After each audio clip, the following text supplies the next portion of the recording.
sports, they say numbers never lie, but odds are they do. Sam Steinmeyer, Brady Archer, and host Andrew Botwinik are about to go against the grain this week as we make our day-to-day picks. All views and opinions expressed in today's show do not reflect KZLX or Northwest Missouri State University. Thank you for tuning in and enjoy the show. Everybody get... What are they going to rule it? He caught it! Touchdown!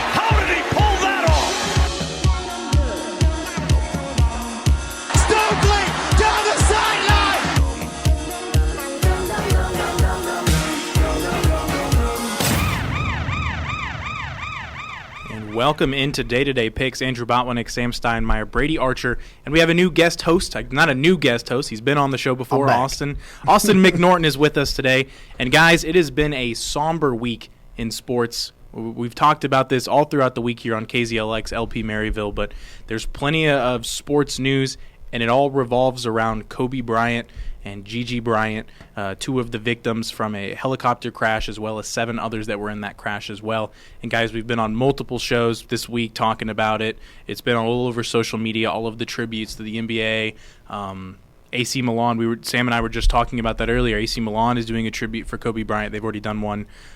Pretty much everybody that was involved with Kobe Bryant or had Kobe Bryant as an idol is doing a tribute, and we're included in that. This is our tribute episode to Kobe Bryant. And we're going to start our episode off. We usually do a list. We are going to continue that trend. This time, though, it's a little bit different. We're going to go through our top 5 Kobe moments. And I have still in there any sport, it doesn't matter, because as everybody kind of knows, Kobe did a lot. He spoke a lot of different languages, was involved in a lot of different communities, was a big soccer fan. He had a lot of that impacting his own game and stuff kind of like that. So we'll go ahead and we'll start with our top 5 Kobe moments. Sam, go ahead and kick us off. Number 5 is going to be a personal story for me. Back in the 2010 finals, and they played the Celtics. I was watching that finals, and I was wearing my Kobe jersey, and because I wanted the Lakers to win because of Kobe. And I remember my nephew asking me, "It's like, why do you want the Lakers to win?" I was like, "Because he was a Celtics fan," and I said, "Because of Kobe. That's why that's why I wanted them to win." And they ended up winning that finals in 7 games, and just showing how much impact he had on my life. And I was always a Kobe fan. And everybody has those personal moments, like you said, and I do too. But my list, I kind of go from on the court standpoint, and because that's where he made a big impact on the court, but his biggest impact, I would say, was probably off of it. But for my number 5, I have the three-peat in 2002, and it was such a big moment because it was kind of like his coming out. Well, his first championship was kind of his coming out party, but that three-peat, that hadn't been done since Michael Jordan did it with the Bulls, and it kind of just foreshadowed what was going to happen for the rest of his career, and what kind of player he was going to be. Everybody compares him to Jordan, the way he played. So that's my number 5. My number 5, and the only reason this is number 5 for me is because I don't truly remember it. I don't remember it happening. It was mostly my dad telling me all about it. It was his 81-point game against the Raptors. That's my number 5. The rest of my 4 through 1 are all like personal things that I remember and still think about to this day, especially. But that 81-point game is obviously probably one of the biggest highlights of his career. I just don't remember it personally. That's why it's at 5 for me and not higher. And I'm in the similar boat. I have that one actually as an honorable mention because okay. I have that just because I don't remember it as vividly. Exactly. I can't really speak on that. But number 5 for me, Kobe joins a list with only 6 other players now having his jersey retired. Just 2 of them, 2 different jerseys, 2 different jersey numbers. I believe he is the only one. I'm looking here. Oscar Robertson had it, Earl Monroe had it, Pete Maravich had it, Julius Erving, and then Shaquille O'Neal. He's the only one that has had his jersey.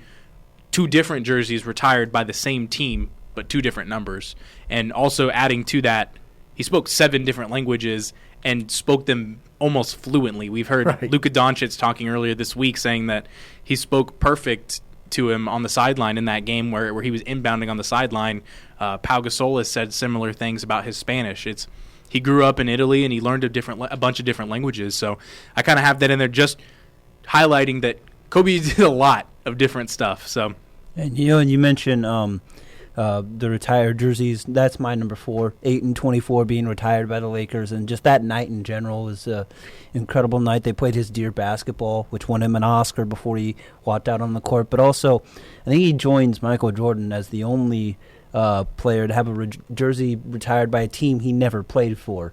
The Dallas Mavericks, Mark Cuban coming out saying they're retiring his jersey. No other player for the Mavericks will wear number 24, and I think he joins Jordan as I think the Miami Heat have number 23 retired for Jordan. So just incredible company, and also just that night in general, he was with his family, and it was an incredible night to see. And I watched it, and it was brought happy tears to your eyes because how much Kobe meant to LA and to the Lakers. And my number 4, it's another one of those, like you said, Austin, the ones who you don't really remember, right. But it was just such a big moment that it just seems surreal. And it was in 2005 when he scored 62 points in 3 quarters. And, I mean, like I said, I don't remember it. I mean, I was only 6 years old at the time. But it's just surreal to even think about, like, doing that. And even in today's NBA where, I mean, you see a lot of offense and a lot of scoring, and it still seems crazy that even happened. So number 4 for me is one of those that's not really talked about a whole lot, but it's more personal for me, was the 2011 NBA All-Star game. It was in Los Angeles, and he dropped 37 points in that game. And I remember it was in LA, so it was the Clippers and the Lakers served as kind of the host site for it.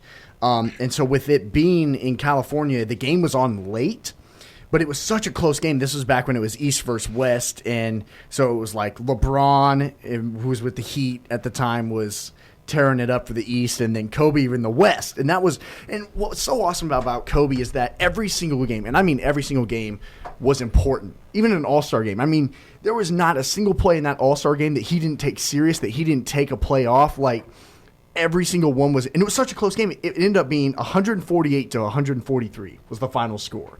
And it's like, oh, well, they almost scored 150. But Kobe was like, I'm not losing this game. I'm not going to lose it. They were down at one point, and my dad and I stayed up till 1 a.m. before this game got over and just saying, wow, Kobe just put up 37. And it's like, now it's like, yeah, Anthony Davis puts up 60 in All-Star games and stuff like that. But at the time, it's like, that was a real game. And Kobe was like, I'm putting the team on my back. We're not losing this game. Not in my home. We're not losing. Put the team on his back and put up 37 and got the win. One of the greatest Kobe moments I can remember. And if I'm not mistaken, I think that was also the game where he alley-ooped it to himself off the backboard. If I'm not mistaken, because I remember that All-Star game definitely stands out now that you bring it up. I hadn't thought about it before. My number 4 on my list is Kobe Bryant single-handedly breaking Dwight Howard from the NBA in the 2009 finals. In the finals, they won that game they won the series 4-1. Dwight Howard leaves the Magic, comes to the Lakers to build a dynasty team, and then a few years later, he comes to the Lakers, try to build a dynasty team, and then Dwight Howard just fell off. He went from being a perennial defensive player, inside the paint beast, a defensive player after defensive player of the year, and then he comes to the Lakers, and Kobe Bryant talks to him and tells him how he trains, and Dwight Howard just kind of falls off the map. It just kind of goes to show how tough it actually is being a teammate of Kobe Bryant, just because he demands so much out of you that what is working for you on different teams might not work as well when you're with Kobe Bryant, because he plays a lot harder of basketball. Exactly. And speaking of playing harder, number 3 is kind of a sad moment in Kobe's career, but it came with a uplifting moment. It's when he ruptured his Achilles, a game against the Golden State Warriors, and I remember he made both free throws. He stepped to the line. He's like, no, I'm not going to have anybody come out for me, and I'm not going to have anyone else shoot these free throws. I'm going to shoot these free throws, and I'm going to drain them, and then I'm going to walk off the floor. And he did that. He drained both free throws, and then he didn't have any help from anyone. He didn't have a couple teammates by his side helping him. He walked off the floor on his own power on a ruptured Achilles, and then came back and worked harder than he ever had to work in rehab, and came back and was basically the same player, just without the bounce. Still had the jump shot though.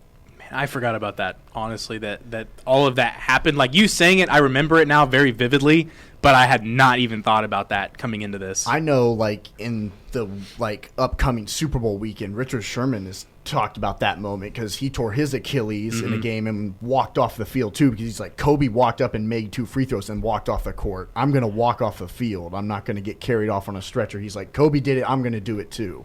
And then really that's like the definition of Mamba mentality, Kobe Bryant. Yep, I mean, that that's plays like the signature right. Mamba mentality. And my number 3, I have his final game, which in a way is kind of another definition of Mamba mentality. He came in, everybody knew it's his final game. I mean, kind of could have been a lighthearted game for him where he goes out there, has fun, sentimental. No, he put up 60 points in his last game, and I think it showed the respect that was given for him on. Actually, I didn't even realize this at the time, but I just found out this week that Gordon Hayward had stepped in and had a lane violation on that last free throw in case he had missed it. Just shows the respect that was out there for him, and everybody knows that. Obviously, everybody knew he was one of the greatest of all time at that point. But it just shows that level of respect he had, and it was insane that he put up 60 in that last game, and that's my number 3. Number 3 for me is the 2008 Olympics where they won gold. They defeated Spain, and that Spain team was really good. They had the Gasol brothers, of course, and that was a really close game, and it was kind of they called themselves the Redeem team, from the Dream Team where you had Magic and all of them, but then you had because leading up to that they hadn't won. I think the best they finished was bronze. Leading up to that, and on that, the list of people on this team is crazy. You had Dallas Jason Kidd, Cleveland LeBron.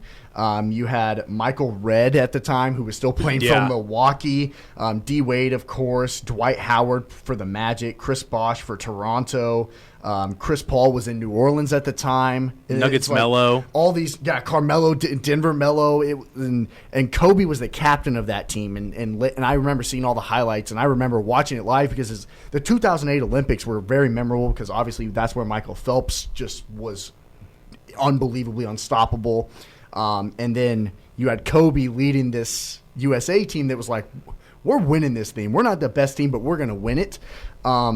And he put the team on his back late, and they came back in that gold match against Spain, and they won, and he was the team captain. And that's a moment that I was like, man, I remember how good Michael Phelps was doing, but Kobe, he led them to win a gold too, and they weren't expected to, but they did it anyway, all because Kobe was like, I'm here, I'm the captain, and we're not losing.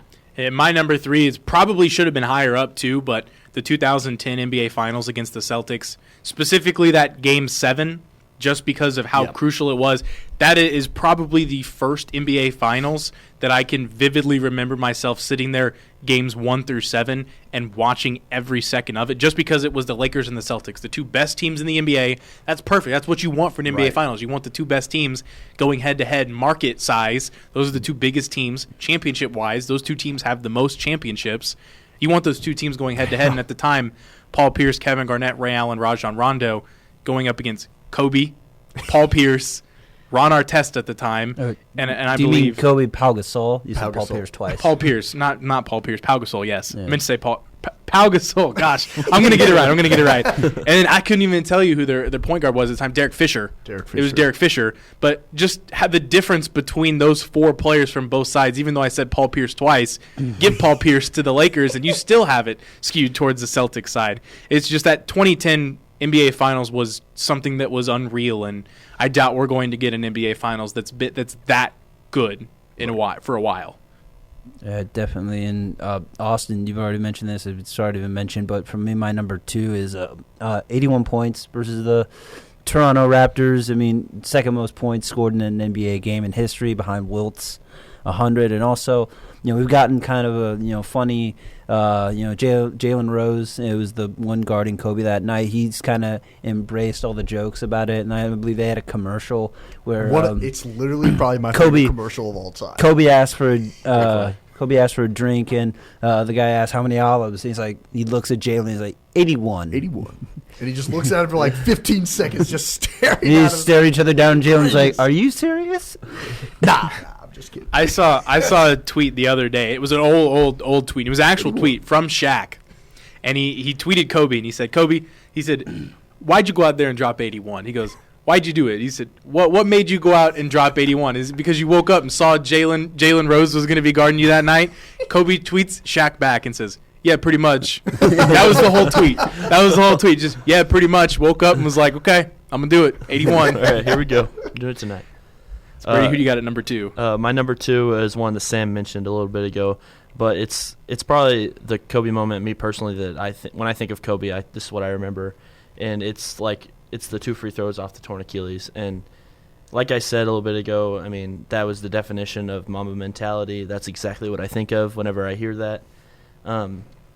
Back in 2013, so later in his career, and it just showed that, like, because any other guy, like you said, Sam, is going to get carried off of the court, but no, he's not even just going to walk off the court. He's going to go drain his 2 free throws, and then he's going to walk off the court himself.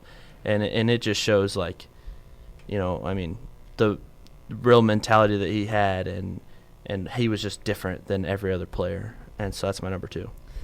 Number 2 for me is one that's been said, but this is a moment that I've never been so into a game, mostly because my dad, he would tell me so much. He's like, Austin, this was my childhood. He's like, it's the Game 7 with, you know, against the Celtics. He said, I watched this for 10 years of my life, is Magic versus Bird, and always wanting to beat the Celtics. He said, I hate the Celtics. He said, I don't know if there's a team I can't stand more.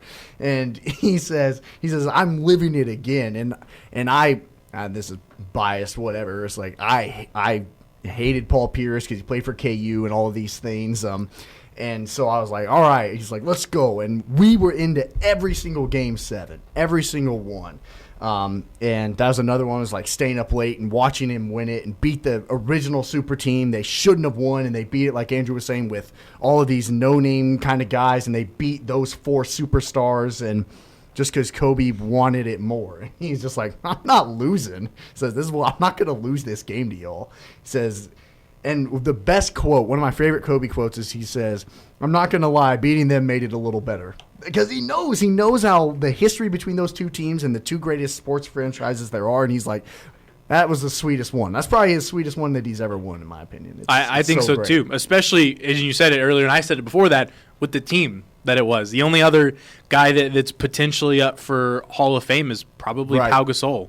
Yeah, I don't. Derek Fisher and Ron Artest are close, but they didn't really do enough to get to that Hall of Fame mark. They'll probably be on the ballot for a couple years and then slide off. But Pau Gasol and Kobe Bryant were the head and top of this team. And then on the other side, you have the Celtics, who have 4 of their starting 5 are probably all Hall of Famers. Oh yeah. And I don't know if I've ever been so into an NBA game in my entire life than that one right there. Yeah, no, and that's what I was saying earlier. My number 2, I went a little bit of a different route. I went with more of an iconic moment for Kobe Bryant, not necessarily in terms of gameplay, but in terms of how viral it went. I went with the inbound scene around the world. Matt Barnes, pump faking Kobe Bryant on the sideline. Well no fear from Kobe Bryant. Absolutely none there. And just watching that again and again, and it resurfaces all the time. Yeah. So much. I've seen this all over Twitter, Instagram, even Facebook. I've probably seen it on Facebook a couple of times, but that to me is probably the second best Kobe moment in my career. And the funny thing is that we haven't really had too many repeats, which is something weird that happens with these lists. Is we always get so many ones that are like, oh yeah, I have that later on in my list, but there's so many moments to choose from, and that's what makes it great. So Sam, go ahead and start us off with number 1. Number 1 for me, and obviously it's already been said, but for me, watching this game, and it's his 60-point game in his last game ever, is just, and with the re-airing of it on ESPN a couple days ago, just brought back all the emotions that I was feeling that night. And watching one of your childhood heroes leaving the NBA with possibly one of his greatest ever performances, probably his second greatest, next to the 81 point versus the Raptors. And it was just crazy, him getting the last shot, hitting the buzzer beater to beat the Jazz, and walking off the court. And he had all the young guys in his arms when the buzzer sounded. It's Julius Randle, Jordan Clarkson, and then D'Angelo Russell, giving them all a big hug, and because how much he meant to those guys. And it's just and not only, you know, they have the Kobe's last game aspect of it, but people tuned in to watch that more than they did to see the Warriors beat the Bulls record for best all-time record. And, you know, that's a huge thing that happened in the NBA. And, you know, no one even remembers that was in the same season. Like, I didn't know that was in the same season as Kobe's last year until, you know, just recently and having my memory jogged. But, you know, the 60-point game is something like I'll never forget where I was when it happened. And, you know, it'll just stick with me forever. And my number one got said earlier by Austin here, but it's one of those I don't really remember, but it's the 81-point game versus Toronto. And to even think about that happening is just crazy. It's the second most of all time. I mean, the closest we've been and recently is Devin Booker's put 70 from a couple seasons ago, but I mean, it's just different. I mean, the fact that it was one of the greatest of all time that did it. It wasn't just one of those, you know, random. And Devin Booker's, he's great, but I mean, Kobe is just different, like I said, and it's hard to explain, but it's just different when he has all these moments, and then you just add that in there. It's just crazy. It's different because if you tell Kobe to go out and get 50, and Kobe comes out with the mindset to get 50 or 60. He's getting 70. Yeah. He's getting 70. Meanwhile, you have players like Steph Curry who are, I'll go out and I'll get 30, have a good night, throw some passes around, make some good plays. Kobe goes out and he'll get 60. If he puts his mind to it, he is one of the very few athletes that can actually go out and do it. Exactly. And that's why my number one is, along with Sam's, in the 60. Shaq told him to go get 50. He went and got 60. That game, watching it live, I know I was kind of thinking, I was like, well, I mean, being a part of sports history, I should probably watch the Warriors, you know, because what a moment that kind of is. And I was like, absolutely not. I watched Kobe. All the emotions, like Sam was just talking about, is unbelievable. And then watching it again on Monday night was truly just brutal. Like, oh my gosh. When he hits that shot and then Vanessa and his family's all sitting there, they blow him a kiss. He winks at him. I think I hear, dude, like, when he gets the final free throw for 60, you can hear in the background Gianna screams, "Go, Dad!" Like, you can hear it on the ESPN broadcast. It was a tough watch. But I remember watching it live and crying, and I remember it on Monday night and doing the exact same thing because it's truly. Honestly, it's probably up there in my top 5 all-time sports moments. Not just Kobe moments. That's one of the greatest live sports. And the Lakers were awful.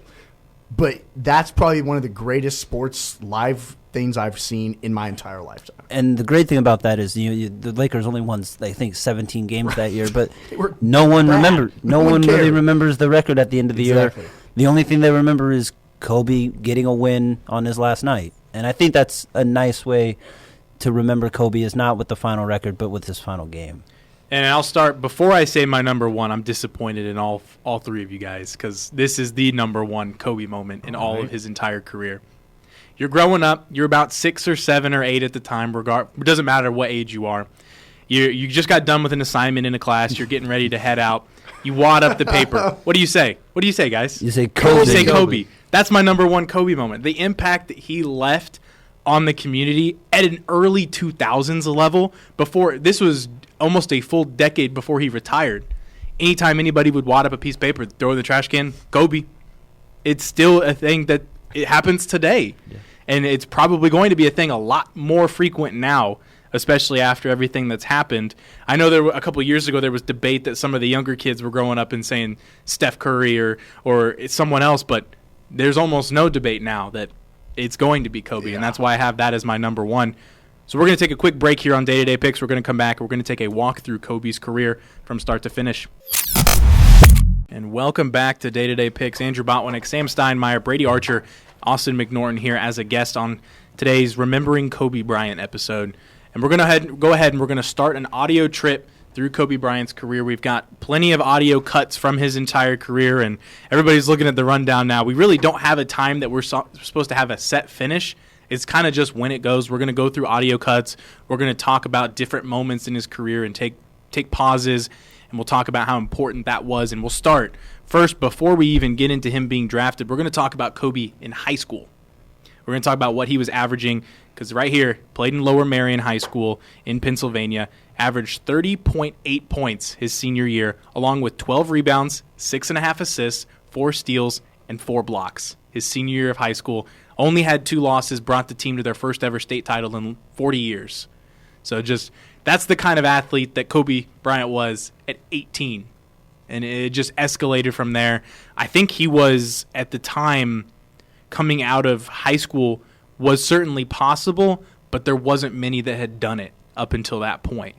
A lot of people, Michael Jordan, for example, I think he went all 4 years to North Carolina, if I'm not mistaken. I know he went at least 2 or 3 years, but Kobe Bryant was a different type of obviously that Mamba mentality, but to go out and do the things he did at the high school level is definitely impressive. Yeah, definitely. I mean, it's like on another level, like LeBron, kind of like LeBron in high school. I mean, just absolutely insane, and very few players in the NBA's history have been able to jump straight from high school to the NBA and be that big of a presence for their team. I think really the only two that can come to mind are LeBron and Kobe. And LeBron was one even that was like, there was really no doubts about him. Everybody knew. I mean, they called him the chosen one since he was 16 years old. Kobe was different. I mean, there were doubts about 18-year-old Kobe coming to the NBA, and you saw that. But that just goes to show, like, the faith that he had in himself. And, he knew he could do it. And LeBron really, I mean, you could say he really didn't have the choice to go to college because of what everybody was expecting and everything. Kobe could have went to college and, been a higher draft pick and had a lot less doubts about him. But no, he was going to silence all the doubters, and he was going to go out of high school. Well, I remember truly one of the real reasons I even got into the NBA was because of Kobe Bryant. So my dad, obviously being a Lakers fan, I never knew this about him. We never watched the NBA, and my dad would always read the paper and read the stats of what Kobe's. Wow, look what Kobe did. Look what Kobe did. And I never realized, I was like, Dad, who cares? We don't watch the NBA. It was like, why does that matter? He's like, well, I'm a Lakers fan. I was like, I didn't know that. And he's like, yeah, because we're terrible. But now that Kobe's here, we're actually kind of good again. I was like, okay. And I looked into it, and he was like, look, Kobe came out of high school, and he's already, like, starting to impress Magic Johnson and all of my favorite all-time players. And I was like, that's really cool. And so I was like, I got to find somebody that I can be a fan of, like my dad's a fan of Kobe and the Lakers. And so I watched LeBron's high school game on ESPN, that game where he played for Vincent St. Mary's that was on ESPN. I was like, this kid's going to come out of high school, just like Kobe Bryant came out of high school. I followed LeBron, and I'm still a huge LeBron fan, now playing for my dad's team. And so it's crazy, like, his high school career is like, that opened the door for LeBron. He's like, well, Kobe did it, so I can do it. And it's been incredible for both of them. Unbelievable. And we'll start Tracy McGrady, too, right? He's the third one that came out of high school, right? Yeah. Crazy. And we'll start our audio journey Wednesday, June 26th, 1996. Before we were all born here in this studio, we'll go ahead and we'll start there with the 1996 NBA draft. This draft was kind of loaded. If you kind of look back at it, Allen Iverson was the number 1 pick. Marcus Camby was the 2nd pick in that year's draft. Stephon Marbury, Ray Allen, Lorenzen Wright. You've got players later in the draft as well. Peja Stojakovic at 14, Steve Nash at 15, Zydrunas Ilgauskas, who was a great player for Cleveland back in the day as well. So, and you've got Derek Fisher later on in the first round as well, drafted by the Lakers. But we're not talking about any of those guys. We're going to talk specifically at pick number 13, and that's where we have our first audio cut from the 1996 NBA draft. With the 13th pick in the 1996 NBA draft, the Charlotte Hornets select Kobe Bryant from Lower Merion High School in Pennsylvania.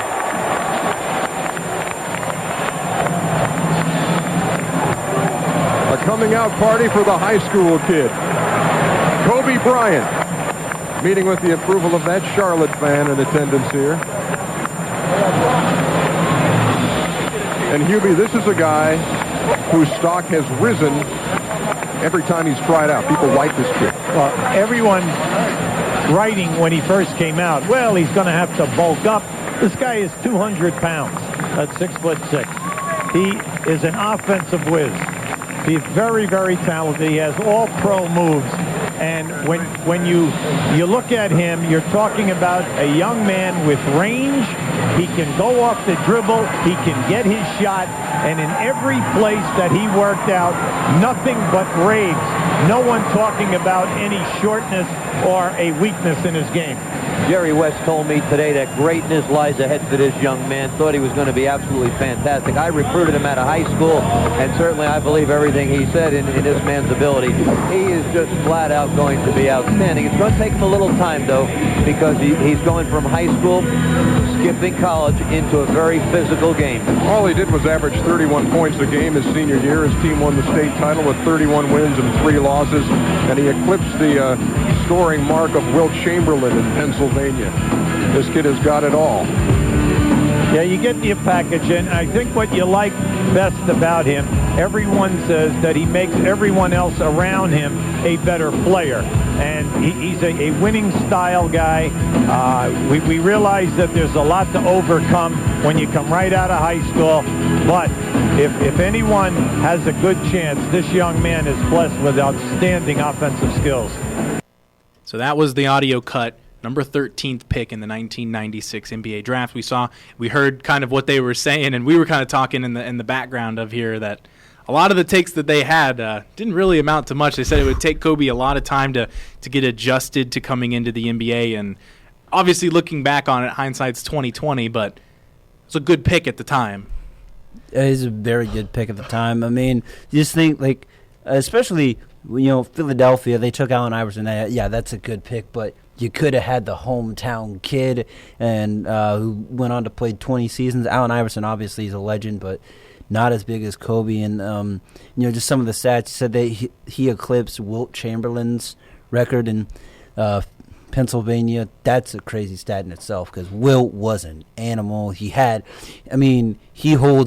so many NBA records that probably won't be even close to being touched. And so that just shows you how good of a scorer Kobe Bryant was just in high school.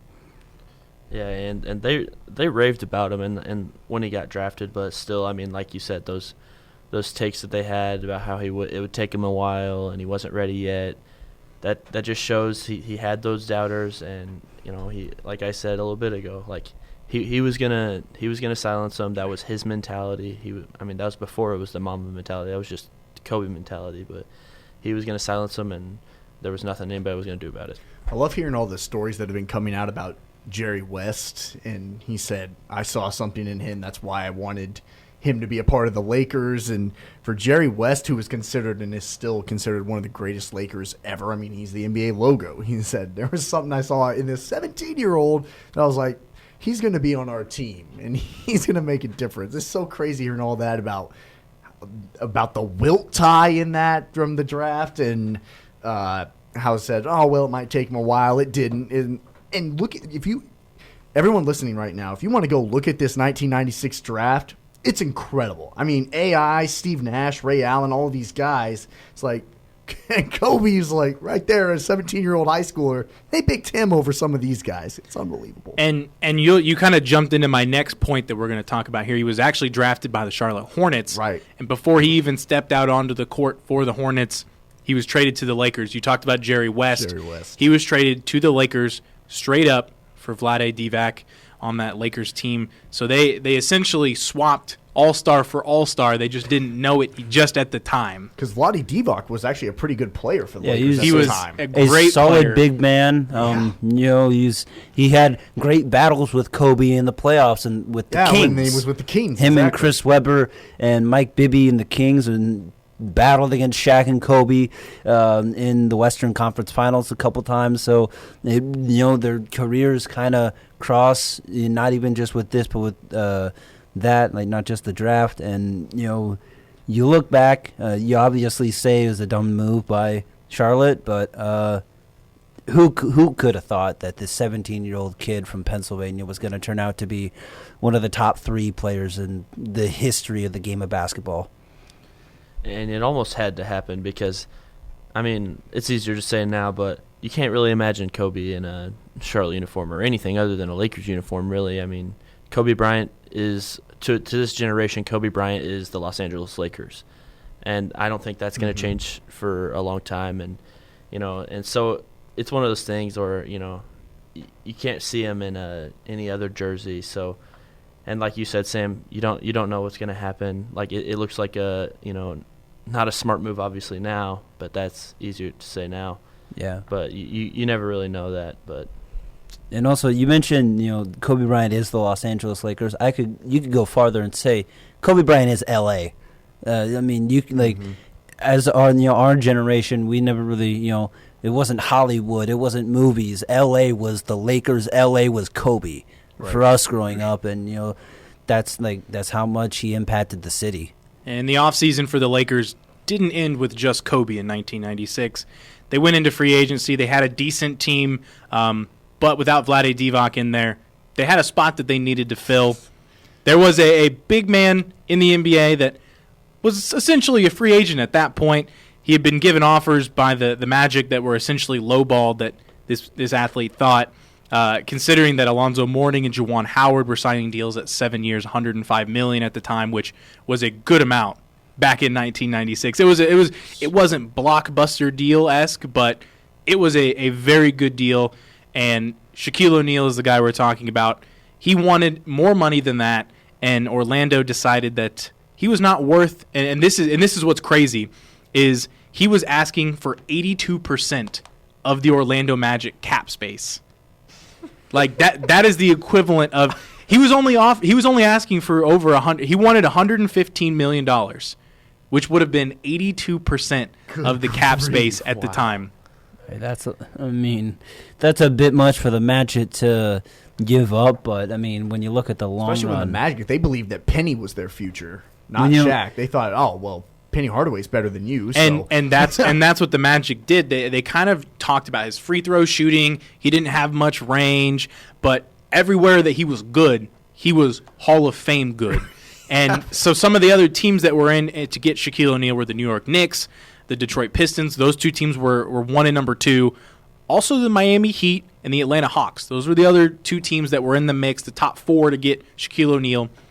And all of a sudden, after they trade Vlade Divac to get Kobe Bryant, they have a gap, and Jerry West decided he was going to throw the Lakers in there to try and pitch L.A. to Shaquille O'Neal, and the biggest part of that was to join the other Lakers big man history, George Mikan, Kareem Abdul-Jabbar, Wilt Chamberlain. It's a pretty big list, some great Hall of Fame guys that went to L.A., and that will bring us to our next audio clip is after Shaquille O'Neal decided to sign with the Lakers. Peter Vesey spoke with the newest Lakers superstar yesterday in Los Angeles. Number 34, the 5th year from LSU, Shaquille O'Neal.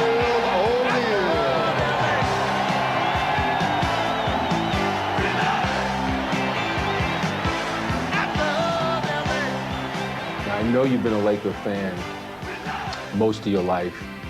Big Jerry West fan, big Magic Johnson fan. What did it come down to? Money?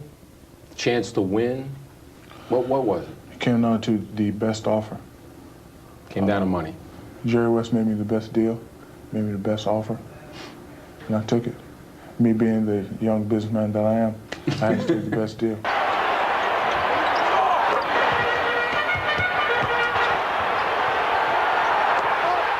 The Bulls are calling that one of the greatest, if not the greatest, comebacks in their history. What would the Lakers call it?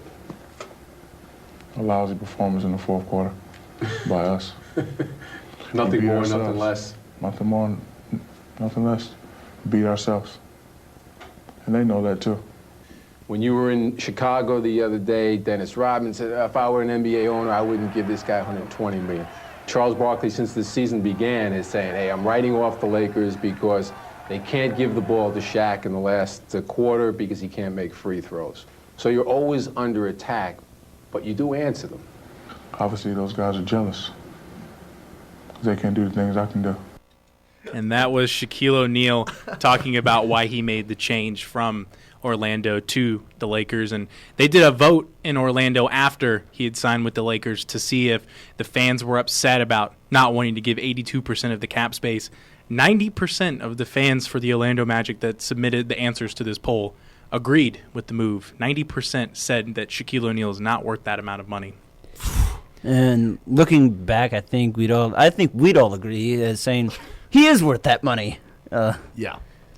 Especially just the presence he was in the paint. He's just incredible. I mean, probably could be the best big man of all time. You know, you mentioned Chamberlain and Kareem Abdul-Jabbar just for the Lakers alone. I mean, I can't think of many other guys other than those two that could be in the realm of better than Shaq. And even just like quote unquote as controversial as he might have been, as like confident, let's say, as he was, you know, the amount of money that man would have brought to the Orlando Magic. I mean, he was the biggest personality probably in the entire NBA. Like I think if like you're an owner now for the Magic or as a fan, say what that man would have done for your organization was just so worth it. And it wasn't just Shaquille O'Neal. We mentioned earlier Penny Hardaway was on that team. Nick Anderson was on that team as well. He hit threes, dunked on everybody and their mama coming into these games. It was a great core to have, and they were so young. And personally, I know for me, if you play me in any 2K game and you tell me I can have any team of my choice, I'm picking that 95-96 Magic team. Good. I think we played them too. Yeah, they're one of the greatest teams on. It's a great team to play. Everybody meshed well. You had a good mix of outside shooting, interior game with Shaquille O'Neal, obviously, and then you had Penny Hardaway that kind of wrapped everything up, and he could do pretty much anything you wanted. And to lose that spot to the Lakers, kind of just the pieces fell for the Lakers, and they get Kobe. They trade away Vlade Divac, who was a little bit older. They spend a lot of money to get Shaquille O'Neal, but we'll get more into the return on investment that bringing in Shaquille O'Neal would have done for that team. So we'll look now specifically at the 96-97 season for the Lakers. They went 56-26. They were second in the West. They lost in the conference semis. But specifically, we'll take a look at Kobe's statistics because we're doing the tribute to Kobe. Played in 71 games, started in just 6 games. Averaged 15.5 points per game, 15.5 minutes per game, 7.6 points, 1.3 assists, and 1.9 rebounds per game. So not the greatest rookie season for Kobe Bryant. We'll look at some of the seasonal winners from this year. MVP went to Karl Malone. He received 986 points to win that award. Right behind him, though, was Michael Jordan. He finished second in that award list. Behind him, Grant Hill, Tim Hardaway, Glenn Rice, among others, in that list as well. Rookie of the Year from that class, none other than Allen Iverson. He received the max amount of points, not the max amount of points. He received 44 points. Behind him was Stephon Marbury at 35 points. And then outside of that, Kobe did not even finish in the top 5 for Rookie of the Year. Defensive player, Dikembe Mutombo, Gary Payton, and then Scottie Pippen in there at 4, Michael Jordan in there at 5. So that's kind of how the award shaped up and how that 96-97 season shaped up for Kobe and the Lakers. So not a disappointing season. It just took Kobe a little bit of some getting adjusted to. And we heard in the first audio cut that they said Kobe might have to learn a little bit. Well, that first year, that was the learning. That was where he had to adapt to the NBA, 82 games a year. And then, the next year you could just go explode. And so this first year was a learning year, of course, but, still paired with Shaq, it was a great year. And, he got some good playoff experience. Just think about this time period in the NBA. I mean, this is truly where you have Jordan and Karl Malone and the Jazz. And now you see just a glimpse of these young guys, AI, Kobe, all of like Stephon Marbury, all these young guys are saying, now it's going to be our turn. This is truly the changing point in the NBA of now it's Karl Malone and Jordan are done, and here comes AI and Kobe. Well, it's a great period in time. Kind of the passing of the torch, the big 100%. Man. This is the moment Karl Malone passing the torch to Shaq, I guess. Yeah. And Jordan passing the torch to Kobe. Exactly. This is the moment right here. This is the time period. It's so cool. And we'll flip now to the next season, the 1997 season. The Lakers improved on their record, 61-21. They even went a little bit further. They got all the way to the conference finals, and they lost in the Western Conference Finals in that series. But Kobe Bryant's statistics jumped up a little bit in 1997, 15.4 points per game, played in 79 games, only started 1 game, so his numbers in terms of starts went down a little bit, averaged 26 minutes per game, so he went up 10 minutes per game in his second sophomore season here, doubled his points per game at 15.4. His rebounds up a little bit as well, 3.1. Assists up at 2.5. But that's not really the main focus of his sophomore season. Kobe Bryant was selected as an All-Star, but not necessarily for the All-Star game. It was for the 1997 dunk contest, and it was in Cleveland, and that's where we're going to get our third audio cut from the 1997 dunk contest. This is Kobe Bryant. Now, some people feel that our next dunker is the favorite. He is 18 years old, 6'6", Kobe Bryant from the Lakers. And I think he is the favorite for one reason. A lot of people thought he should have won the MVP in the rookie game.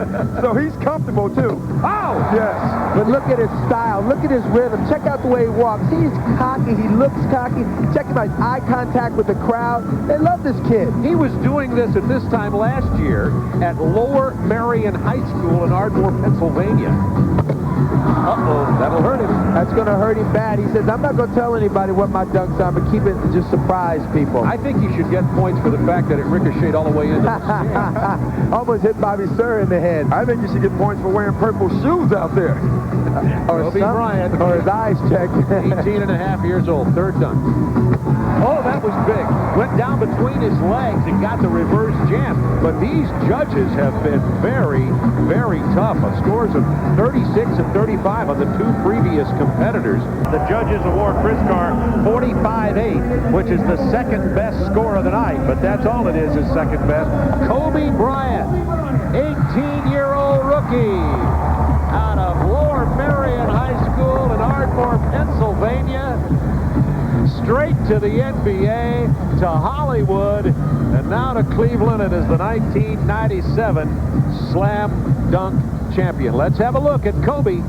Well, obviously impressed all of our announcers, but I talked to Dr. J moments ago. He said he came up out of his seat. The first time he's done that as a judge, he said it was shock value. What was your plan going in? I just wanted to come in and, try the best that I could. I know everybody on the, in the dunking competition had a whole lot of time. I didn't know when anybody had playing up the sleeve.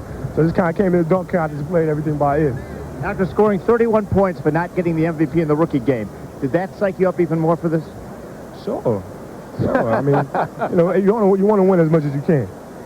Coming in, in the NBA dunk contest, I was psyched up as it is. So, it just pumped me up a little bit more. A year ago in high school, making the big move. What do you tell your friends back home now they came to see you? They're here this weekend rooting you on. Well, thanks for being in the gym with me and helping me on my dunks and all that stuff and all that good stuff. Thanks for your support right now, and can't wait to see you when I get back home. A couple All-Star teammates, Shaquille O'Neal, Eddie Jones. Expect a lot out of the Lakers second half? Oh, yeah, definitely. We're trying to gel together as a team right now. We've done a good job later on in the first part of the season, and in the second half, hopefully, we can do the same. If you got time later, can you show that move to Reggie Theus and Doc Rivers? Sure. Reggie actually taught me that. Kobe Bryant wins the slam dunk. And that was Kobe Bryant in the 1997 dunk competition. He was essentially 1-for-1 at that point in terms of all-star games and festivities that they've had there. And we talked, as the audio cut was playing, Sam and I were talking about some of the contestants that were there. It was not a stacked dunk competition, but it didn't matter to Kobe. He went in and he ended up getting the job done. And obviously this dunk contest was about or earlier than all of us were alive, but the type of basketball archive junkies that we are, we've probably all seen at least clips from this dunk competition, and it was a great one to see. Yeah, I remember it was a few years ago. I was watching, I was bored on, I think, a Sunday. It was during summer vacation watching NBA TV, and, I saw this dunk contest come on, and I had no clue who was in it because I scanned through the names. I was like, I don't know who that is. Okay, Ray Allen. Oh, Kobe. Okay, I'll watch it. And so I remember just sitting, on the couch on summer vacation watching this, and it was not a good dunk contest besides Kobe's dunks. And to me, the things that stood out in that audio clip were whenever they were talking about how he looked cocky and the stares he was giving to the crowd and everything. And in my head, I was just thinking, well, if you only knew. If you only knew it was going to come. And another thing was whenever they were interviewing him and they said, does it help that you didn't win the MVP of the rookie game? And he said, oh, well, yeah, that helped. I mean, you always want to come out and win, and it helps to have that extra chip. And yeah, so I mean, it's you saw those glimpses of like what he was going to be, not only on the court, but that, like we said many times, that Mamba mentality. You saw like little glimpses of it even early in his career. And we talked about how stacked that 1996 draft class was. Steve Nash, Peja Stojakovic, Allen Iverson, Ray Allen. You've got plenty of different players. That it wasn't like he was out there playing Detlef Schrempf, who was one of the guys that is really not known for being on that dream team. One of the guys that didn't play a whole lot, but he was there. He had his number etched in and his name etched in, but didn't really get a whole lot of playing time. Kobe was a little bit different. 1997, he was selected to the all-rookie second team in 97, and we'll get into where everything started to go a little bit more trending upward. We talk about the 1998 season. The Lakers in this season went 31-19. I think this was the lockout season, if I'm not mistaken. I think so, because he only played 50 games in that season, so I think you're right. Because I know that the Lakers only played 50 games, is what I'm seeing here, according to Basketball Reference. 31-19. They got all the way back into the playoffs. They did fall short, though, in the Western Conference semifinals. Kobe this season at 1998 was up for that. He was an all-star in that situation. Stat-wise, though, in 1998, 50 games, 50 starts for Kobe. So he started every single game for the Lakers that they played. 19.9 points per game, 4.2 rebounds per game, 3.8 assists per game. Everything started to trend a little bit more up for him. He was getting to the line about 5 or 6 times a game compared to earlier seasons where he was only getting there a couple of times a game. So everything was starting to kind of mesh for Kobe in 1998. Got selected to his actual first All-Star game appearance and not just the All-Star festivities, and everything just trends up from there. So we'll go now into the 1999 season. In that season, the Lakers went 67-15, and this is kind of the start of everything that happens. Kobe was selected to the All-NBA third team. This is when the Lakers, though, started their dynasty, 1999-2000 season. They won the finals with Phil Jackson coaching them, and then Shaquille O'Neal. We talked about Shaquille O'Neal and how much of an impact he's made.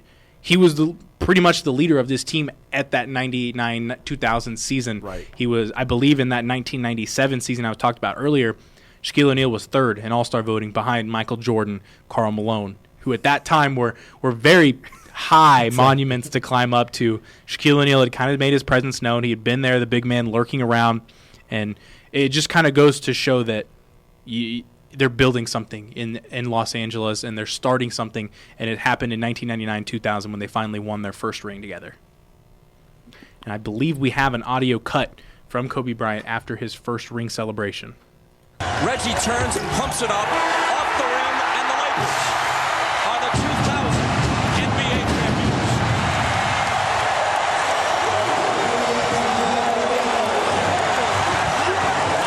Ahmad is with Kobe. You had a dream, and it happened to come through tonight. Yeah, it came true tonight. We worked so hard. It was a hard-fought game, and we finally got a championship, and it feels great. Now, for your 21 years, you said you've always dreamed of winning a championship.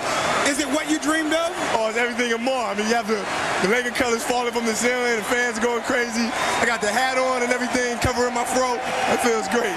Now, if you had to think of one thing that really got you guys over the hump, that really pushed you to this point, what would it have been this season? It's just determination, and PJ did an excellent job.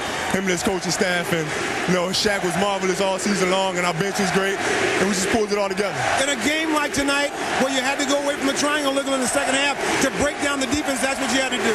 Yeah, we just had to break them down. That's all. I was just creating, similar to the Game 4 situation, where I was just penetrating, creating, getting to the gaps. Robert Ory made some big shots. Fox hit a big three, and we won the game. No feeling quite like this, is it? Woo, I love it. Can't wait to do it again. Kobe Bryant after his first NBA ring in 1999-2000 season. We'll talk more about the actual awards in that during the regular season. Shaquille O'Neal wins the MVP this season. Kevin Garnett behind him with Alonzo Mourning in at third. Kobe Bryant made his first appearance in the voting situation. He was 12th on the votes. Didn't get a lot of votes. He only had 3 points. Meanwhile, Shaquille O'Neal had 1,207. So you can kind of put into perspective how far of a long shot in this year he was. Also, Defensive Player of the Year standings, Alonzo Mourning wins the Defensive Player of the Year. Shaquille O'Neal behind him. Kobe tied for 5th with Gary Payton at 4 points. Alonzo Mourning at 62 points. And that was, we talked about the dynasty that they're getting ready to start in 2000, 2001. The Lakers go all the way 56-26. They win the finals again. Phil Jackson, Kobe Bryant, and Shaquille O'Neal get their second ring in Los Angeles. More specifically, Kobe Bryant, at 22 years old, played 68 games, started 68 games. His averages jumped up immensely, 28.5 points per game, 5 assists, as well as 5.9 rebounds. So he was putting up a stat line at that time that was very impressive, and it just kind of shows that the team is starting to kind of move away from Shaquille O'Neal and moving more towards that Kobe Bryant and Shaquille O'Neal type mentality. I know the season before it had kind of started to happen, but now you could really see it starting to mesh together. And now so awesome. The 28 points per game, Kobe's kind of starting to go into that. He's not Kobe anymore. He's Mamba, and he's kind of going into that now as he's finally. It's not Shaq is the best player on this team. And they also have this Kobe guy. It's who's the better player, exactly. Kobe or Shaq. And, it's really tough for any of the NBA teams to keep up with. Something I want to talk about the year before, the second ring, when they played the Pacers, on that team with the Pacers was the person he put 81 points on, Jalen Rose. So just another cog in the wheel that Kobe Bryant has on over Jalen Rose. That's just so cool, that team. And that's always kind of been the debate that Sam was just talking about who was it? Was Shaq the best player? Was it Kobe? It's like Shaq probably was, but Kobe was saying, I'm about to take this city into my hands. You could see it. You're like, this is getting ready to be my league. In the 2000-2001 season, I think more prevalent now more than ever was that Shaq was the best player on the team, but Kobe was, like you said, he was trending up a lot faster, and it was only a year or two before it became full-time Kobe Bryant's team. Yep. And you could say that Kobe's the reason that Shaq was the best player on that team. I mean, without the drive that Kobe gives not only Shaq but every player on that team, I mean, maybe Shaq wasn't as dominant as we see made him Shaq as. better, kind of. Exactly. Yeah. And also, you have to realize which one do the defense has to pick up on? Do they pick up on Shaq, or do they pick up on Kobe? Because a lot of times, probably some people probably tried to key it in on Kobe more, and that allowed Kobe to get the ball to Shaq. Sometimes people keyed in on Shaq more, and that allowed Kobe to just go off. And so it was really pick your poison, and whichever one you picked, you're still getting bit. And then in the 2000. Actually, we'll go ahead and we'll look specifically at the 2000-2001, their second ring between Kobe Bryant and Shaquille O'Neal. We'll look at some of the NBA awards from that season. Your MVP of the NBA was Allen Iverson, 31.1 points per game, just under 4 rebounds, 4.6 assists, as well as 2.5 steals. Behind him, Tim Duncan, then Shaquille O'Neal. Ninth was Kobe Bryant at 11 points. You look at Defensive Player of the Year, Dikembe Mutombo wins another one, so we see back-to-back from Dikembe. No Shaquille O'Neal on this list, and then you get further down. Actually, Shaquille O'Neal is on this list. He's tied for 8th, and then Kobe Bryant tied for 11th, the next name back behind Shaquille O'Neal. The next season is the final of the three-peat 2001-2002 season. They win. They go 58-24, the Lakers do, and they win the finals. So Phil Jackson gets another ring, the third ring in a row, the three-peat for the Lakers. And something interesting, they ran the triangle offense, triangle 3 sides, three-peat for the Lakers. So, I mean, it was just an incredible run. And, the season before, Allen Iverson won the MVP. They beat Allen Iverson to win the finals. And then this season, they beat a really good New Jersey Nets team with Jason Kidd. And we'll look kind of just specifically at Kobe's numbers from this season, the 2002-2003 season. Actually, no, excuse me, the year before that, 2001-2002. His numbers went down a little bit in terms of points per game, 25.2 points per game, but his rebounding and assist numbers stayed about the same, 5.5 respectively for each one. So Kobe Bryant still put in work. He's still averaging a very impressive number in terms of that. We'll look at now the specific NBA awards from that season, the 2001-2002 season. It was Tim Duncan who won the MVP that season, 954 points for him. Jason Kidd behind him at 898. Shaquille O'Neal in at 3rd, Tracy McGrady in at 4, Kobe Bryant in at 5th. So we see him slowly moving up the chart in terms of MVP. He gets higher and higher up. Rookie of the Year, I'm only saying this because it's prevalent later in the 01-02 season, Pau Gasol. And he won unanimously, basically, 117 points. The next highest was Richard Jefferson with a single 3 points. So that Pau Gasol, that was Pau and Mark both playing for the Grizzlies at that time. So and not many people know that. Not many people think that. Right. You know, when you think of Pau Gasol, obviously you think of Kobe and the Lakers, but he started his career. I believe they were in Vancouver at that time, the Vancouver Grizzlies. Yeah, I think that's right. And then Defensive Player of the Year for 01-02, Ben Wallace for the Detroit Pistons, 116 points for him in that category. Behind him, Kevin Garnett with 2, Kobe Bryant and Dikembe Mutombo both tied at 3. The next season, in 2002-2003, the Lakers went 50-32. They lost in the Western Conference semifinals, and Kobe took a little bit of a much bigger jump, I would say, in this season. 2002-2003, 30 points per game even, 5.6 rebounds, 6.9 rebounds per game, and then 5.9 assists per game. So all of his categories jump up. He started all 82 games for the first time in his career, also 41.5 minutes, the most amount of minutes, which in turn gets you the most amount of points, rebounds, assists. Any category, you name it, Kobe Bryant was probably leading that team. Lost to Tim Duncan in the Spurs of that season, who went on to win the finals. So, legit. And we'll look at some of the awards from that season. Tim Duncan, another MVP under his belt. Kevin Garnett right behind him, though. It was a close race between Tim Duncan and Kevin Garnett, essentially, in terms of points. Third, Kobe Bryant. So we see him slowly moving more and more up on the MVP chart there. Rookie of the Year that year was Amari Stoudemire, Yao Ming, Caron Butler, Manu Ginobili, as well as Carlos Boozer in at number 7. Defensive Player of the Year, Ben Wallace, Metta World Peace, which at the time, Ron Artest at 23 in Indiana, Kevin Garnett in at 3, and then you scroll down the list, it's Kobe Bryant, still making his name known on the Defensive Player of the Year voting at number 8. And that's something that doesn't really get talked about a lot is, everyone talks about Kobe, such a great scorer, such a great player on offense, but he was really good on the defensive end of the ball. And, on Twitter I've seen these clips where, him and Kyrie, when they were in the USA basketball, getting ready for the Olympics, they're talking about Kyrie's like, you can't guard me. You're too old. You can't guard me. And so then that season, Kobe matched up against Kyrie and absolutely locked him down. So it really goes to show you how underrated of a defensive player he was. And I think it goes with that tenacity that he had. And you don't know that, he was a great defender just because that wasn't his thing. That's why you don't know that. But it just, with that mentality that he had, was he's gonna go all every minute that he's in that game, every second that he's in that game, he's going 110%, and no matter if he's on offense, defense, or wherever. So we'll go now to the 2003-2004 season. We'll get more specifically into this season here in just a second. Lakers went 56-26. They make it all the way to the finals, but they lose in the finals. Phil Jackson doesn't get another ring with this trio that he's kind of had in terms of coach and then Shaquille O'Neal, Kobe Bryant. 2003-2004 season for Kobe at age 25.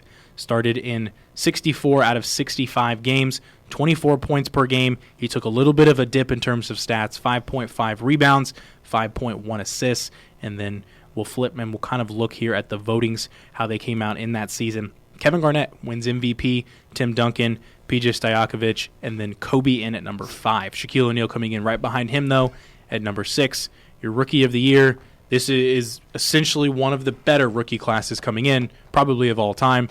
LeBron James narrowly winning Rookie of the Year over Carmelo Anthony, Dwayne Wade in at 3, Kirk Heinrich, Chris Bosh, and then Marquise Daniels. Defensive Player of the Year goes to, at the time, Ron Artest or Metta World Peace. Ben Wallace in at number 2. Kobe tied for 10th on that list, getting just a single point. So Kobe's still getting into those Defensive Player of the Year type caliber roles. And then in the offseason, after that 2004 season, the Lakers made a change. Not necessarily based off of them. It was more one of the bigger pieces on that team. Shaquille O'Neal left the Los Angeles Lakers. 2004, they took a bit of a downhill turn. They only went 34-48. They missed out on the playoffs. Kobe Bryant's statistics from that season were still improving, though. 27.6 points per game, 5.9 rebounds, as well as 6 assists. So the Lakers lose Shaquille O'Neal, and kind of at that time, I know this is probably still while we were young, but losing Shaquille O'Neal is a pretty big deal. Definitely. It hurt. It was a big part of the team, clearly. You lose the second or first best player on the team. I mean, really, that's up for debate. But you lose Shaquille O'Neal, who's an anchor inside, and that leaves a big hole, especially at that point in the NBA when it was a big centric league. Like, yeah, Kobe was good, but there was a lot of bigs in the NBA that you had to guard, and if you don't have one, you're going to have a tough time. And so, since they had a hole, that kind of bogged them down, but Kobe still continuing to shine. And at the voting in 2004-2005 for the awards, Steve Nash picks up his first MVP award. Shaquille O'Neal right behind him, though, at second. This was a very close voting. Steve Nash, 1,066 votes. Shaquille O'Neal, 1,032. Behind him, Dirk Nowitzki, Tim Duncan as well. Kobe Bryant not on the list for MVP. Rookie of the Year is Emeka Okafor, Ben Gordon, Dwight Howard, Andre Iguodala, Luol Deng, and then J.R. Smith for your top 5 in terms of Rookie of the Year. Defensive Player of the Year, Ben Wallace picks up his, at this point, 3rd or 4th that we've been keeping track of since 1996. Ben Wallace picking up Defensive Player of the Year. Once again, Kobe Bryant not on this list. I think that was mostly due to the fact that the amount of games that he played in that season. I think he played 66 games in that season. I don't know if that qualifies him for those types of awards. I'm not sure if that's what it was, because the numbers certainly say that he deserved to at least be in the conversation. Definitely. And even just, his name, Kobe, you got to put Kobe up there. Because just as he's a transcendent talent, you got to put him up there for the awards. But I guess only playing 66 out of 82 games might disqualify you from that. The next season, the Lakers in 2005-2006 finished 45-37. They lost in the first round of the conference. Kobe Bryant at that 2004-2005 mark, or excuse me, that might be. Let me double check which year that one was. 2005-2006. That's what I thought. Okay, I had the wrong year. I almost went back to the one I was just looking at. 35.4 points per game for Kobe, as well as 5.3 rebounds, 4.5 assists for him. In the voting this season, Steve Nash still number 1. He wins another MVP. LeBron James at 2. Dirk Nowitzki at 3. Kobe Bryant at 4. 483 votes. Steve Nash, who won it, ended up getting 924 votes. Rookie of the Year, Chris Paul. Just another note, just kind of mentioning some of the superstars that come across the league as we get to them. Defensive Player of the Year, Ben Wallace winning again. Kobe Bryant not on the list once again for Defensive Player of the Year. We go into the next season. In that 2006-2007 season, Lakers went 42 games above 500. Once again, they lose in the first round of conference play. 2006-2007 season, Kobe once again getting over the 30-point mark, 31.6 points per game, 5.7 rebounds, 5.4 assists for Kobe. So he's still getting it done in the stat sheet, just the wins aren't coming. Dirk Nowitzki wins his first MVP, Steve Nash in at second, Kobe Bryant in at third with 521 points. Rookie of the Year, Brandon Roy in that 2006-2007 season. Marcus Camby winning Defensive Player of the Year for Denver at the time. And something I kind of want to go back to 2006. 2006. That's when Shaq won. That's when Heat. Dwayne Wade and Shaq won with the Heat. So you could think maybe it was Shaq that was the better of the two, because now you kind of creeping into your head doubts of whether can Kobe get it on his own or not. So Shaq in 2006 getting a ring. We'll go 2007-2008 season, a great season for the Lakers. A lot more improvement you start to see in 2007-2008. They went 57-25. They make it all the way to the finals, but they lose in the finals. Kobe Bryant in 2007-2008, 28.3 points per game, 6.3 rebounds per game, 5.4 assists per game. So he's traditionally been staying at about the same point for the last 5-6 years at this point, though, which is interesting. And I believe this was his MVP year. We'll get into the MVP race now. Also, he played the Celtics in the finals. So it's kind of going back to Magic and all his battles with the Celtics. This is Kobe is just starting his battles with the Celtics now. So we go into the MVP race. Kobe Bryant wins his first MVP at age 29. Chris Paul behind him at 22 years old with 894 votes. Kevin Garnett in at third, LeBron James in at 4. Kobe Bryant scoring 100, or not scoring, but rather getting votes-wise 1,100 votes. Chris Paul about 200 votes behind him if you want to go into comparison. Rookie of the Year, Kevin Durant for the Seattle Seahawks. Or not Seahawks, excuse me, the Seattle Sonics, goodness. Defensive Player of the Year, Kevin Garnett, Marcus Camby, Shane Battier, Bruce Bowen, Kobe Bryant coming in at number 5. And that will bring us to our next audio cut, is the speech for Kobe Bryant after he wins his first MVP. Now, a few words from the man himself. I present to you the 2007-2008 NBA Most Valuable Player as presented by Kia Motors, Mr. Kobe Bryant.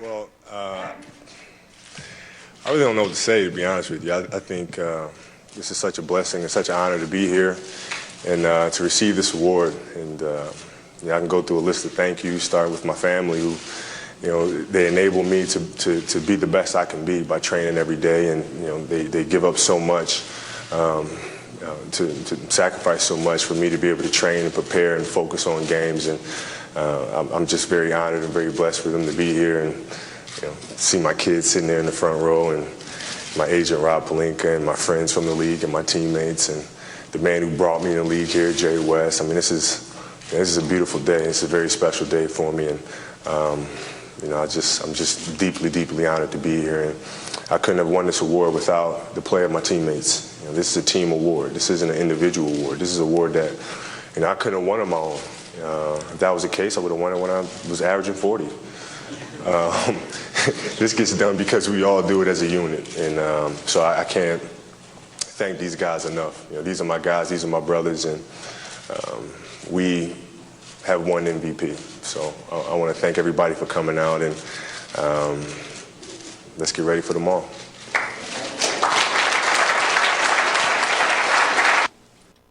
Kobe Bryant after his 2008 MVP, his very first MVP. And guys, it was kind of a rough timing in the NBA because at this point, I think based off the numbers that Kobe had that season, he should have won 2 others in previous years. Everybody debates about the Steve Nash, the 2 MVPs that Steve Nash received, and then Kobe Bryant. You look at their stat lines from year to year, you could make an argument for either one of those guys. That speech is very interesting from what we see now, where a lot of guys who win it now get very emotional and they talk about their upbringing and their family. His is just more of, yep, I won it. My team helped me win it. Let's keep going. Let's move on. He's just sitting there and he says, let's move on to tomorrow. Strictly business. Like, it's no emotions. No, he's like, yep, my team helped me win this. Here we go. We're going to keep going. I mean, yeah, that's amazing. He said, my team helped me win this, but he also said the MVP is not an individual award. It's a team award. And so you could really tell how much Kobe's teammates meant to him, like how much not only how much he pushes his teammates, but also how much his teammates also pushed him to get to MVP level. And Kobe took some flack throughout his career for maybe shooting the ball too much and everything. But I think that cut really shows you. I mean, all he wanted to do was win basketball games. And like you said, Sam, he said this is a team award. This is not an individual award. That shows that he's a team player. Just wants to win basketball games. Just wants to win championships. And to go back to what you said, Austin, I mean, this was just another thing that he did. This wasn't the biggest thing in his career. This is just another thing he did, his business, and this shows you the type of guy he was. And at the time when Kobe Bryant mentions all of his teammates and everything, looking at the roster from that 2007-2008 season, it was Kobe Bryant, some other names on that team as well, Trevor Ariza, a big one in terms of just NBA bust, Kwame Brown was on this team, Andrew Bynum, Jordan Farmer, Derek Fisher, Pau Gasol is on this team as well.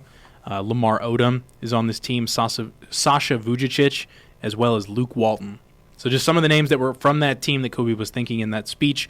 We look at the next season is when things start to trend back up. Kobe wins his MVP. He goes in, 2008-2009 season. They go 65-17. They're first in their division, obviously. They go on and they play, I believe at this time it was the Magic. They win that series 4-1, and Kobe wins another ring under his belt. That one could have been a Kobe-LeBron matchup in the finals, but Dwight Howard came out of nowhere, and an interesting storyline with the Lakers and the Magic. It was Kobe dominated in that one. Yeah, the Magic probably came in as like, can we get revenge for them taking Shaq from us? And no, they really could not. The Lakers dominated that series, winning just 5 games, and it was all Kobe basically. And in terms of MVP that season, LeBron James wins his first MVP, 1,172 points. Kobe Bryant, just 2 points under 700. You look at just the points, comparing these two, LeBron James and Kobe Bryant, this specific season, LeBron James, 28.4 points per game. Kobe, 26.8. Total rebounds for LeBron, 7.6. Kobe at 5.2. And then assists per game, LeBron James, 7.2. Kobe, 4.9. So both of these guys are at the peak of basketball, but LeBron doing just a little bit more, it looked like. And then third, Dwayne Wade, averaging over 30 points per game. Dwight Howard coming in at number 4. Rookie of the Year in that 2007-2008 season, Derrick Rose. O.J. Mayo behind him, Brooke Lopez, Russell Westbrook coming in at number 4. This is when we start to see some of the superstars in the NBA now coming into this league. Defensive Player of the Year, Dwight Howard, number 2, LeBron James, Kobe Bryant coming in at number 7. Derrick Rose, the youngest MVP to ever win the award. So it's really it takes your mind back to that time, and it hasn't seemed like that long ago when Kobe was winning the title and Derrick Rose was winning the MVP, but it really was a long time ago. So that was the 2008-2009 season. 2009-2010 season was the season we talked about at the beginning of the show. This is the one that everybody likes to talk about. The Lakers went 57-25. They go all the way to the finals. They play the Celtics in the finals. It goes 7 games. The Lakers do end up winning in that 7th game. We look at Kobe Bryant from the season. He played 73 games, started 73 games, 27 points per game, 5.4 rebounds, 5 assists in that season as well. We look at how the voting for NBA All-Stars not All-Stars, but for MVP, LeBron James at number 1, Kevin Durant at number 2 for the Oklahoma City Thunder after they had changed. Kobe Bryant in at number 3, just a touch under 600 points in terms of votes. Rookie of the Year for that season, Tyreke Evans beating out Steph Curry at number 2 there in Rookie of the Year. Defensive Player of the Year, Dwight Howard. And we're going to take a look. We talked earlier, this is the 2nd title in a row at this point that the Lakers have won. They won a finals without Shaquille O'Neal. They had just won their 2nd one in Game 7 against the Celtics, and that brings us to our next audio cut. It's Kobe Bryant after the 2010 NBA Finals. And Rondo will inbound. 11.7 seconds remaining in a 4-point game. NBA championship coming down to the final seconds. You're Lamar Odom playing inbounds passing. You should recognize where the shooters are coming off. Rondo looking, gets it to Pierce. Pierce turns, back out. Rondo fakes, dribbles, puts up the 3, won't go. Rebound to Gasol, kicks it out to Odom. Odom throws it ahead. The Lakers repeat back-to-back titles. The LA Lakers, the 2010 NBA champions. 5-time NBA champion Kobe Bryant. You and Fish on the drive for 5. You got it done. How do you feel, Kobe? You know what? It feels surreal, to be honest with you. It's I still don't know how we won that game. It just seemed like one of those games where nothing was going right for us. But we felt like we were supposed to win, but we just didn't know how it was going to happen. All right, Cole, when you look at this game, the great players, you're struggling a little bit. Let me know, because I want to know, what are you going through in your mindset? Hey, how am I still going to put my imprint and win this game? 2 things. Get to the free throw line. Mm-hmm. I got to attack. The jumper's not falling. I got to figure out some gaps, which is tough to do against this team, because they do a great job shrinking the floor. So I had to get to the free throw line. I had to rebound the ball. Mm-hmm. Rebounding has won every single game in this series, and I had to make sure I got my little behind on there. Yes, sir. Enjoy number 5. Thank you. You're only 31 years old, Kobe. All right, you and all these guys are coming back for 3 more years. I love hearing that. As the playoffs started, it was, oh my God, he's 31 years old, he's done. 31. He's only 31. I love it. Kobe Bryant after his 2010 NBA Finals win over the Celtics in Game 7. After that season in 2010-2011, the Lakers went 57-25 again. This time, though, They get bounced out of the playoffs in the Western Conference semis, and that was inevitably be Phil Jackson's last season coaching the Lakers. He moves on. A new coach comes in for the Lakers. Kobe Bryant and the Lakers go 41-25. Once again, though, they lose in the conference semifinals. Kobe Bryant, the previous 2 seasons, in 2010-2011, Kobe Bryant had 25 points per game, 5.1 rebounds, 4.7 assists. The season after in 2011-2012, 27.8 points per game, 5.4 rebounds, 4.6 assists. And it wasn't a downfall of Kobe Bryant, but the team was just kind of struggling once they got into the playoffs. I think is more than anything after that 2010 win. This is really when the NBA started to turn to the super teams. Everyone wanted to be like Boston. LeBron James was tired of losing to Boston with his Cleveland team, so he teamed up with D. Wade. And so the Lakers tried to get Steve Nash. They tried to get Dwight Howard and say, we're going to make a super team of our own. In reality, it was like Kobe was like, it's still my team. And also, I'm still going to win it on my own. And also, you kind of drafting super teams as well. Oklahoma City, this is kind of the emergence of Oklahoma City with Russell Westbrook, Kevin Durant, James Harden. And then also, you still have Dirk Nowitzki, Jason Kidd, Jason Terry, and Dallas. So the league is kind of catching up to the Lakers and, coming a lot. San Antonio gets Kawhi and Tim Duncan. And it's becoming like, not as, it's always going to be the Lakers Boston or Lakers whoever. Mm-hmm. It's going to be nobody knows who's going to come out of either conference. And it was really good for the game of basketball, but ultimately not very good for Kobe since he won championships. The 2010-2011 NBA awards came out. Derrick Rose winning his first MVP. I believe it was his only MVP as well, too. Rookie of the Year that season, Blake Griffin. Defensive Player of the Year, Dwight Howard. And then the next season in 2011-2012, LeBron James winning another MVP. Kobe Bryant sitting in at 4th, as he sat in 4th the year prior. Forgot to mention that. He was sitting at 4th behind Derrick Rose. Rookie of the Year that season, Kyrie Irving, Ricky Rubio, Kenneth Faried in there. Kawhi Leonard in at number 4, Klay Thompson at number 6. Defensive Player of the Year, Tyson Chandler. Kobe Bryant not on the list as well for Defensive Player of the Year. We'll kind of go now into the latter half of the seasons for them. 2011-2012, we just talked about this one. They got bounced out of the conference semifinals, and then in the 2012-2013 season, they lose in the conference the conference first rounds of that one. In the 2012-2013 season, Kobe Bryant played 78 games, started in 78, 27.3 points per game, 5.6 rebounds, 6 assists. I believe this is the last season that Kobe kind of had where it wasn't any injuries. Nothing happened. This was his last fully healthy season, I believe. In the awards from that season, LeBron James picking up another MVP, Kobe Bryant in at 5th, behind Kevin Durant, Carmelo Anthony, Chris Paul. Rookie of the Year, Damian Lillard. Anthony Davis in at number 2, Bradley Beal at really 3, cool. Andre Drummond in at 4, and then Dion Waiters in at number 5. Defensive Player of the Year, Marc Gasol, LeBron James at 2. Number 3, Serge Ibaka, Joakim Noah, Tony Allen, and then Tim Duncan rounding out that spot. So we'll talk more specifically now about the latter half of Kobe Bryant's career. 2010 was the last time he won a championship, and ever since then it was kind of injury-prone towards the last couple seasons that he played in the league.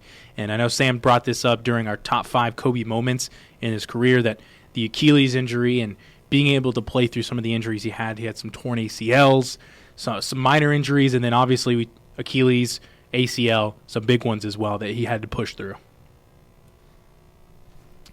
Yeah, it's unfortunate because I think it would have been fun to see him compete at a very hard level against some of these like KD and LeBron, obviously, when those guys were in their prime.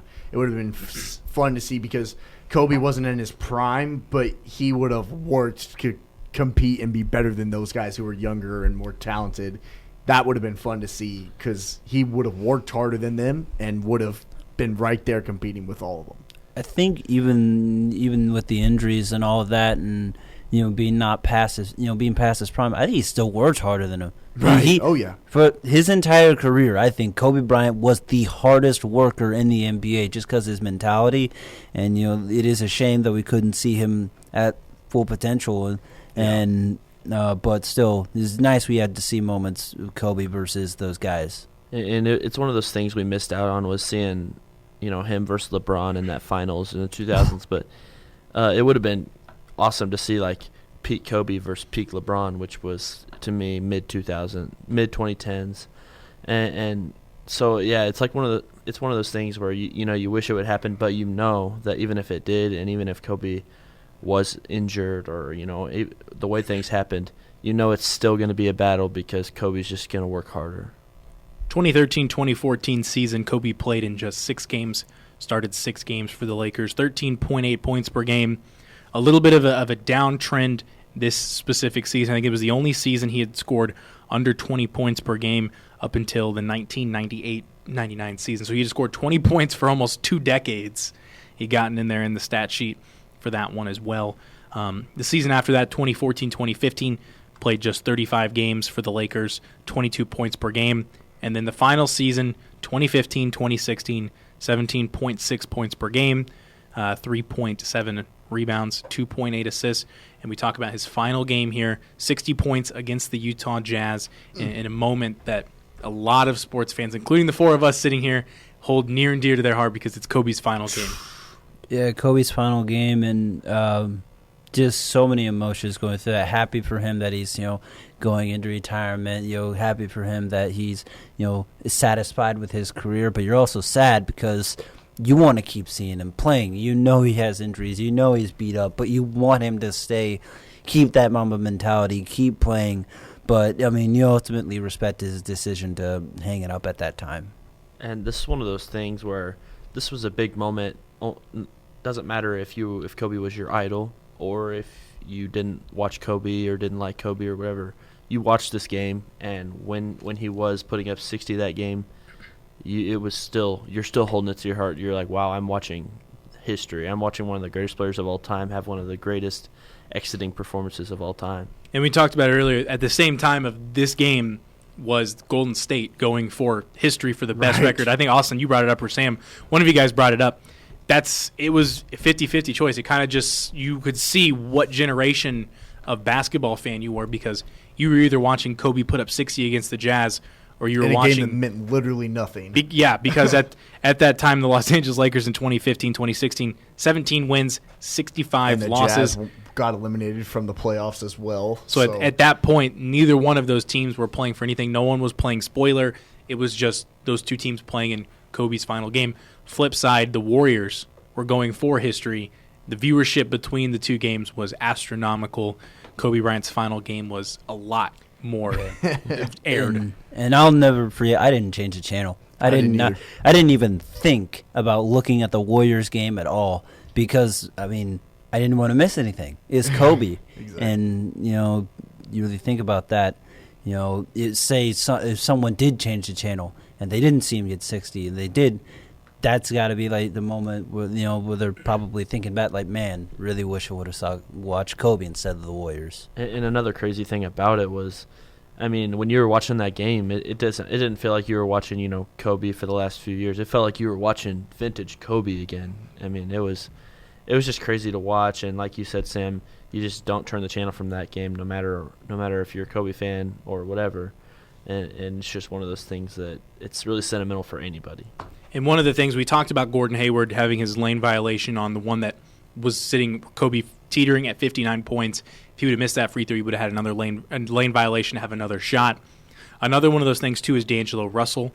Later in that game, Kobe passed him the ball. D'Angelo Russell passed it right back to him. He said, no, Kobe, you take the shots. We're good. We're good over here on our end. So that's Kobe Bryant. We have our last audio cut. This one's a little bit lengthier one, but it's Kobe after his final game in the NBA. And the other forward for the final time, number 24 on the floor, 6'6", high school, 5-time world champion, Kobe Bryant. Man! Guys, it's, I can't believe how fast 20 years went by. This is crazy.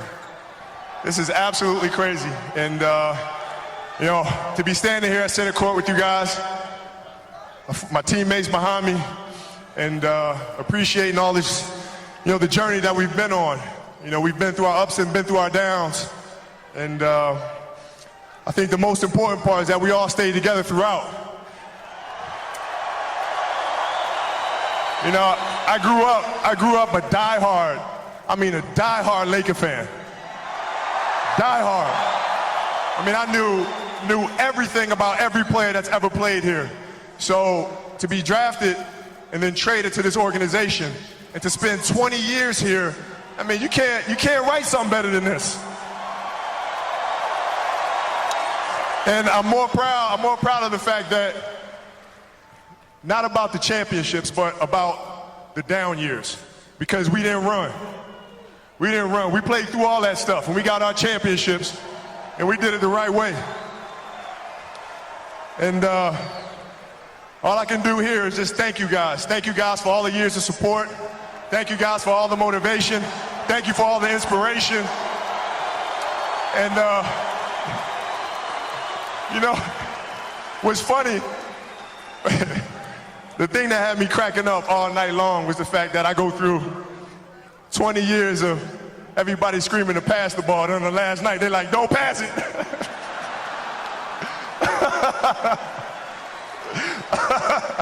This has been absolutely beautiful, you guys. I can't believe it's come to an end. You guys will always be in my heart, and I sincerely appreciate it. No words can describe how I feel about you guys. And thank you from the bottom of my heart. God, I love you guys, and I love you guys. And my family, my wife Vanessa, our daughters Natalia and Gianna, you know, thank you guys for all your sacrifice. You know, for all the hours I spent in the gym working and training. And Vanessa, you holding down the family the way that you have. I can't, there's no way that I can thank you enough for that. So from the bottom of my heart, thank you. And what can I say? Mamba out. Kobe Bryant after his final game in the 2016 season. We're going to take a step aside now from his actual career and just kind of talk about the impact that he's had on the NBA as well as just the Lakers in general in his he talked about it in the post-game there, 20 years he spent with the organization. He's seen the Shaquille O'Neal days. He's seen the Kwame Brown days. He's seen the good. He's seen the bad in the Lakers, and just the impact that he's left is truly one of the best in the NBA. I mean, I don't think anybody any basketball fan that you run into, whether you like the Lakers or not, there's not one bad word that any basketball fan has to say about Kobe Bryant. He played the right way, and gave everything out on the court and on in practice. You always went 110%, and you can't write the story of the NBA without him. And you just had an impact on so many people. And Kobe said it best whenever he said, it wasn't about the championships, it's about those down years. And I think that really puts it, they never wavered, they never ran, like he said, and it just shows you, like, that mentality he had, like we've said so many times today, and it's just, you can't overstate it. Truly incredible. I don't think even if you're a basketball fan, you knew this guy, you respected what he did. He got me to even watch the NBA because like I said, my dad was a Lakers fan, and he brought all the Lakers fans out of the shadows. It's tough. It's pretty tough, I'll be honest. Good grief. Once again, Kobe Bryant, January 26th of 2020 at age 41, passed away in a helicopter accident. Him and his daughter as well, Gianna Bryant, and 7 others. We'll kind of just recap everything that we've been through here. 1996, first round, 13th overall pick. Charlotte Hornets take Kobe Bryant off of the board. There's some other stacked draft class that we've talked about. Before he even plays a game for the Hornets, gets traded, Vlade Divac, straight up, sent to the Lakers. And after he got that trade sent through, these are the career highlights and awards that Kobe Bryant has been able to collect. 5-time NBA champion, 2000, 2001, 2002, 2009, 2010. 2-time NBA Finals MVP in the latter half of that career, 2009, 2010. The MVP of 2008. 18-time NBA All-Star, 1998, and then 2000, through 2016. After the 2000 decade hit, Kobe Bryant did not miss a single All-Star game. 4-time NBA All-Star Game MVP, 2002, 07, 09, 2011. He was the 11-time All-NBA first teamer, 2-time All-NBA second team, 2-time NBA third team, 9-time NBA All-Defensive first team. Not second team, not third team, first team. He was a 3-time All-NBA defensive second team, as well as the 2-time scoring champion in 2006, 2007, when he had over 30 points per game in both of those as well. NBA All-Team second team in 1997, and we talked about this earlier in the show. He also had number 8 and number 14 retired for the Lakers. A very deep career highlight and accolade list. Yeah, and it's insane that just a player can mean so much to you, and like a person can mean so much to you, and you don't even meet him. You don't even speak a word to him, don't even breathe the same air as him, and it's just incredibly sad. And Austin, you said growing up you didn't watch basketball very much. For me, I grew up in a gym. My dad was a basketball coach, and all I ever wanted to do was be like Kobe, and just so sad he's gone. And Austin, you said it best whenever you said it didn't matter if you were a basketball fan or not. And it didn't. You're right. It doesn't matter what sport you watch. It doesn't matter if Kobe was your idol. It doesn't matter if you didn't like Kobe or you're a LeBron fan, whatever. This is still one of the hardest things because, I mean, just the type of guy he was on the court. Obviously, I mean everybody knows that. But off the court, he inspired millions of people every day to be their best and to have that Mamba mentality. And it's just tough when you look at his whole career and you see what he did on the court, but then also off the court as well. It's just tough. It's tough being a high school and middle school basketball player. I know I said this on Jacob's show earlier this week that I used to go on the road to every single game. I would be in the car or on the bus watching Kobe Bryant highlights, trying to mimic per se everything that he did in games. I think to an extent in middle school I had half of his fadeaway post jumper that he had. Hadn't perfected it yet. I was more Has anyone perfected it yet? I was a little bit slower. Mine looked a lot more like Dirk Nowitzki's. But just trying to replicate everything that he did because at the time he was one of the best, and he only came away with one MVP throughout his 20-year tenure with the Lakers, but he did a lot more than win just one MVP, as we mentioned through all the accolades. Yeah, and that one MVP, I mean, he didn't care. He did not care about MVPs. All he cared about was the 5 titles that he won. And, like, the MVPs, yeah, we're sad he didn't get it. Maybe some people think he deserved it over Steve Nash. But, I mean, when it all comes down to it, Kobe, he was a winner, and he didn't care about individual accolades. He could be a bench warmer and still win the 5 titles and be just as happy. Yep.